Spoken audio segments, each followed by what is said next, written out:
Détention de l'ex-chef de l'État burkinabé, le CISAG, Conseil d'information et de suivi des actions du gouvernement, exige une clarification du statut juridique de Roch-Marc Christian Kaboré, détenu depuis le 24 janvier dernier. En conférence de presse ce matin, le CISAG a condamné aussi le coup de force du MPSR. Les détails sur ce point de presse en début d'édition.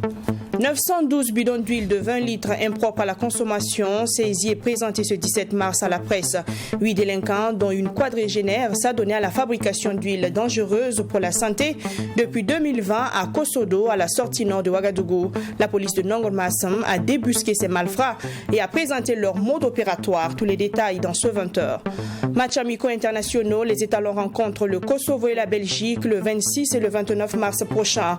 Le sélectionneur par intérim Oscar Barro a dévoilé ce matin la liste des joueurs convoqués. Dans cette liste de 29 joueurs, on note le retour de Brian Dabo, absent de la dernière CAN, et aussi la première convocation de certains joueurs comme Abdoul Guébré et Cédric Badolo. Bonsoir, ravi de vous retrouver ce soir encore pour le journal. Le gouvernement de la transition n'est pas inclusif et les politiques ne sauraient être écartés de la gestion de la transition.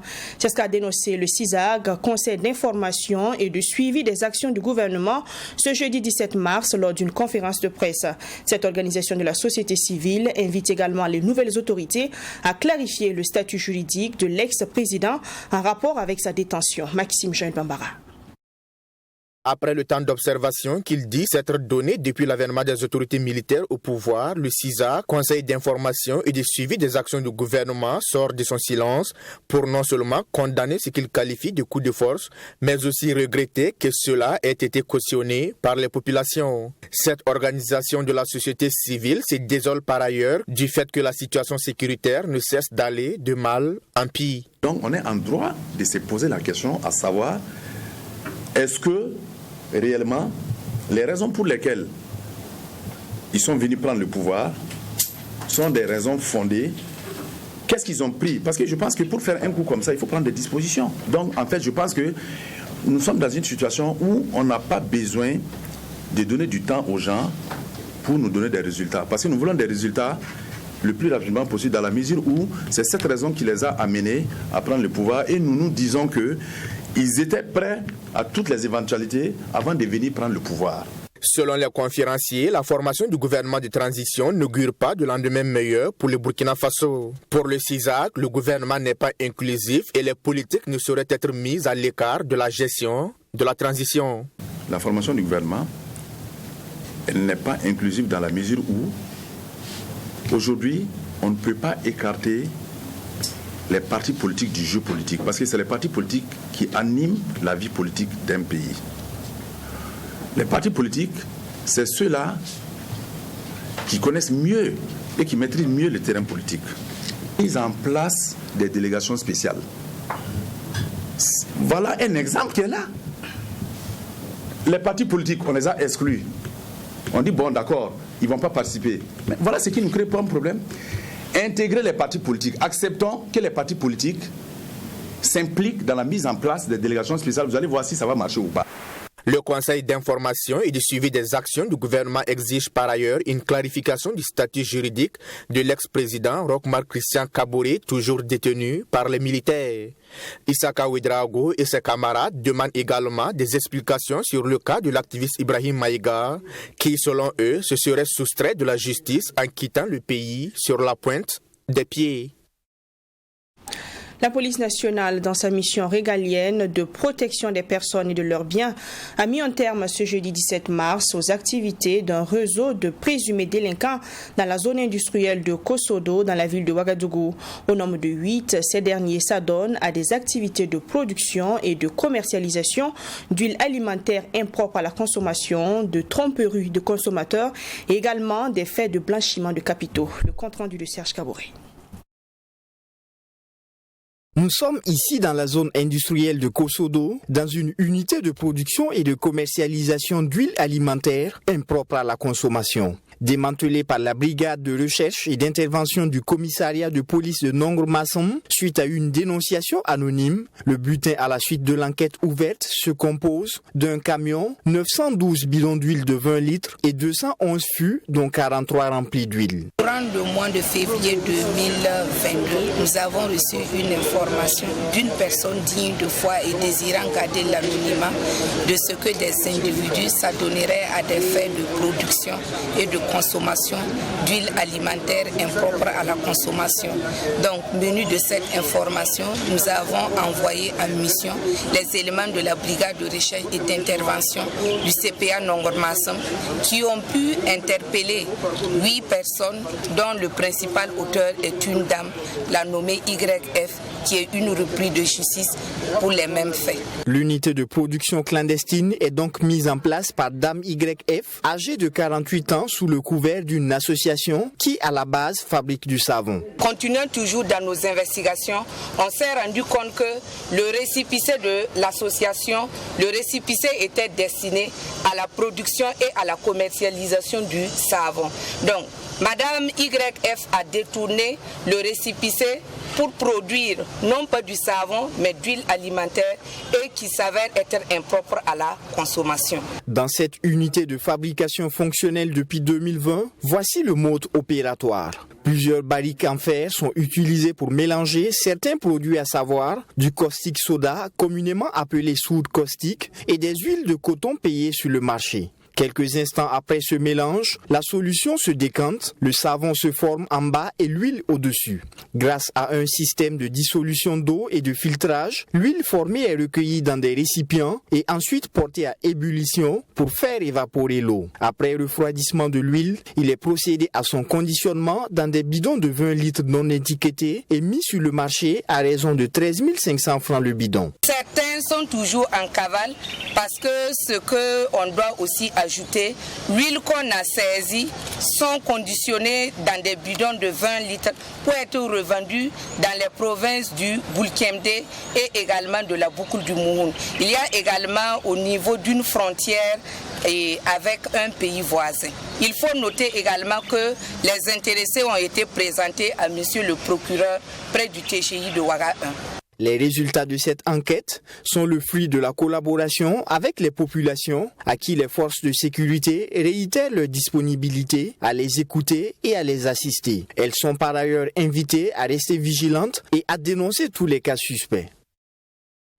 Dans le cadre de la mise en œuvre du projet Zinetare Vivre Ensemble en français, l'Association des Amis des élus pour la participation citoyenne a organisé un atelier d'échange aujourd'hui même à Zignaré. Ce cadre vise à identifier 160 élèves pères éducateurs dans 20 établissements scolaires publics et privés du plateau central. À travers donc cet atelier, les initiateurs du projet sollicitent l'accompagnement et l'appui de ces acteurs pour atteindre leurs objectifs. Les détails de Mamitriana Kamabo. L'objectif de cet atelier est d'identifier de concert avec les directeurs provinciaux de l'enseignement post-primaire et secondaire, les proviseurs, les enseignants, les points focaux et les élèves pères éducateurs dans les 3 communes d'intervention du projet Zinetare qui veut dire vivre ensemble. Les acteurs et les initiateurs du projet ont échangé sur la démarche qui sera mise en œuvre dans le cadre de l'activité. 160 pères éducateurs, soit 80 filles et 80 garçons, ont été identifiés lors de ce présent atelier. Nous allons échanger ensemble sur les critères de choix afin que ces élèves qui doivent être utilisés comme acteurs, comme vecteurs de promotion de la paix, et que nous puissions nous accorder sur les critères de choix. Par la suite également, ils devront être formés afin donc de conduire des causeries éducatives sur la supervision des enseignants points focaux. Je pense que ça va contribuer à atteindre l'indicateur clé qui est le renforcement de la cohésion sociale, aussi bien en milieu scolaire qu'en milieu communautaire. Zignaré, Zorgo et Boussé, ce sont les 3 communes qui bénéficient du projet Zinetare. Ces 160 pères éducateurs ont été sélectionnés sur la base de plusieurs critères. Il faut d'abord être un élève, en tout cas d'une bonne moralité. La bonne moralité, ça veut dire quand même un élève qui accepte effectivement s'engager d'abord, être volontariste, ne pas être un indiscipliné notoire et ne pas être mu par la recherche d'argent, parce que l'œuvre que nous demandons, c'est un engagement volontariste où effectivement la question de la paix doit être portée au cœur donc de l'élève qui sera désigné pour conduire donc cette mission. Et en vue d'une mise en œuvre réussie du projet, l'association des amis des élus pour la participation citoyenne prévoit plusieurs activités. L'organisation d'un concours inter-établissement où les meilleurs établissements qui seront donc distingués en matière de promotion de la paix et de la cohésion sociale vont être promus. Pour le moment, il est question de la mise en place d'un comité d'organisation du concours qui va définir toute l'architecture du début jusqu'à la fin. Ce projet qui vise à créer un climat favorable pour une meilleure vivre ensemble dans la région du Plateau central a besoin de l'accompagnement et de l'appui des directeurs provinciaux, de chefs d'établissement et des points focaux.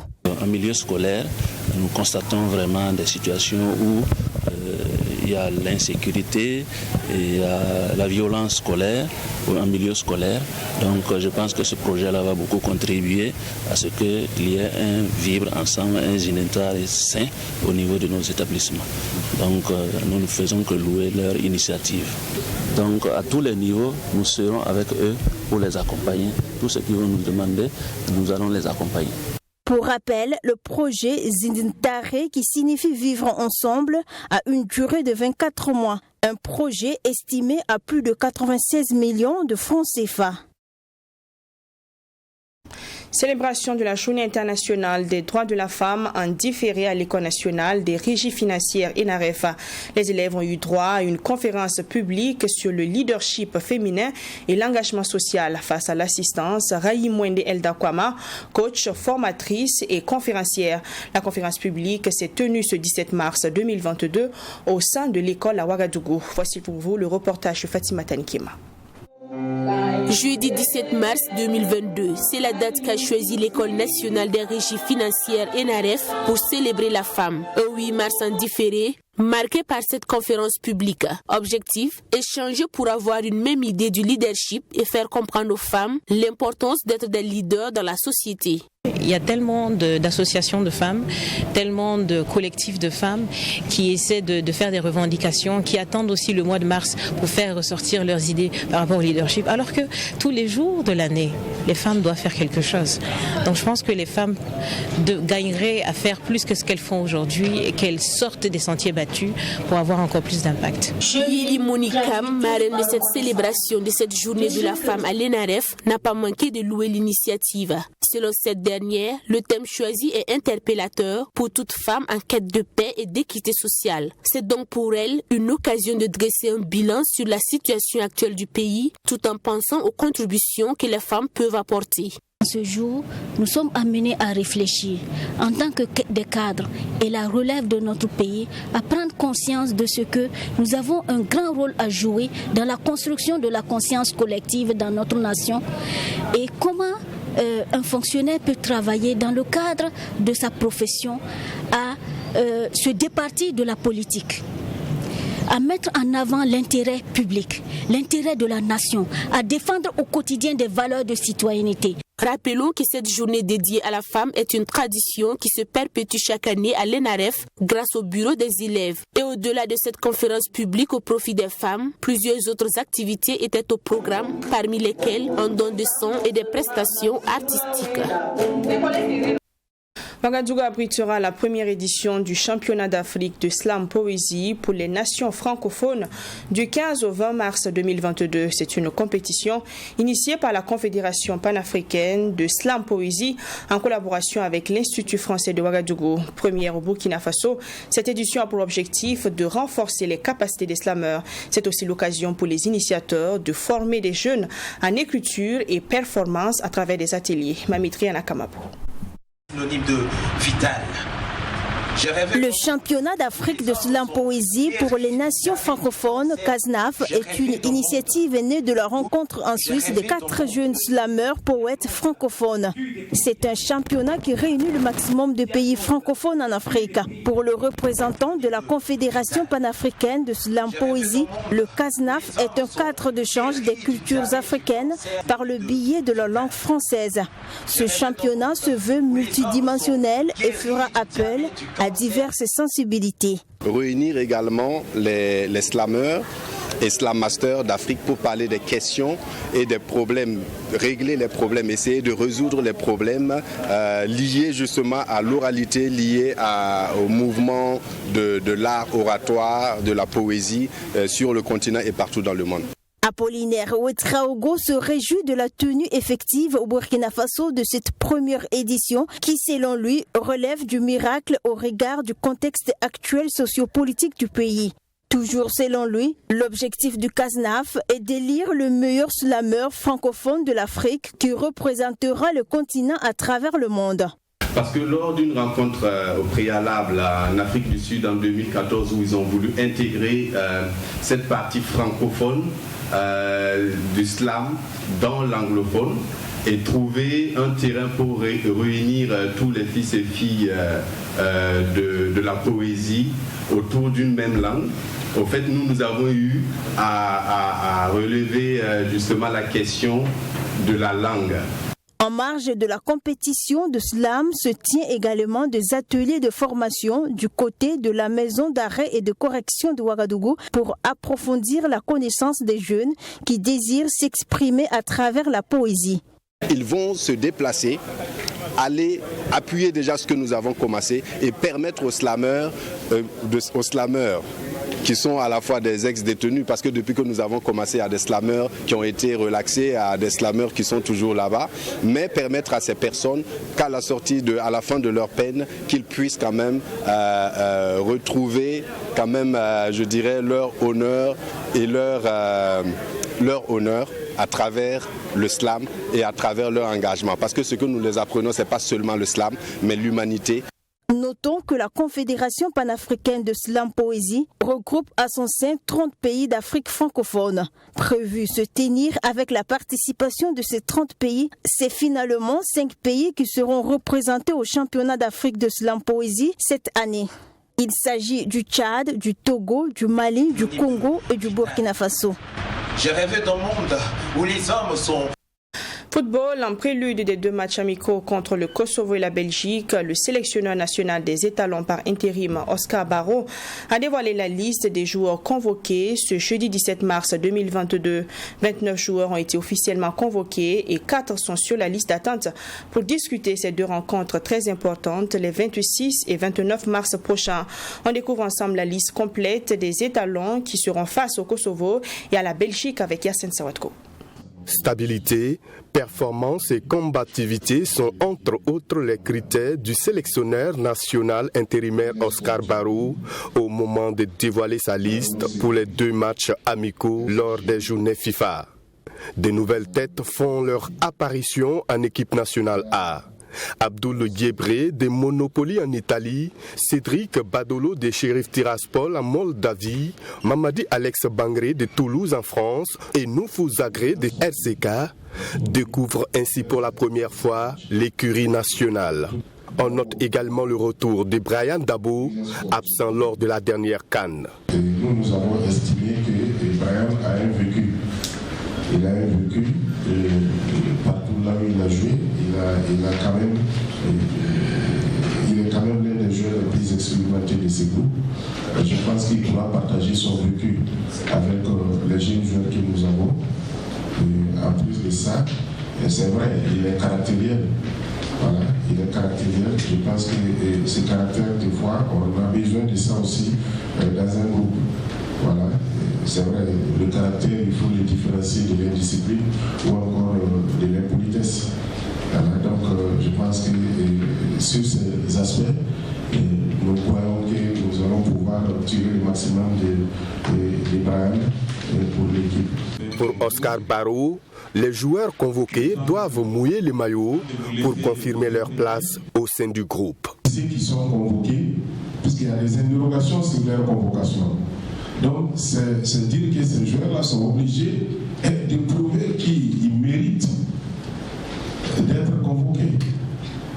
Si cela suscite des interrogations, ça veut dire qu'ils sont interpellés à montrer qu'ils méritent d'être convoqués. Donc, moi, je suis content qu'il y ait des interrogations par rapport au choix des joueurs.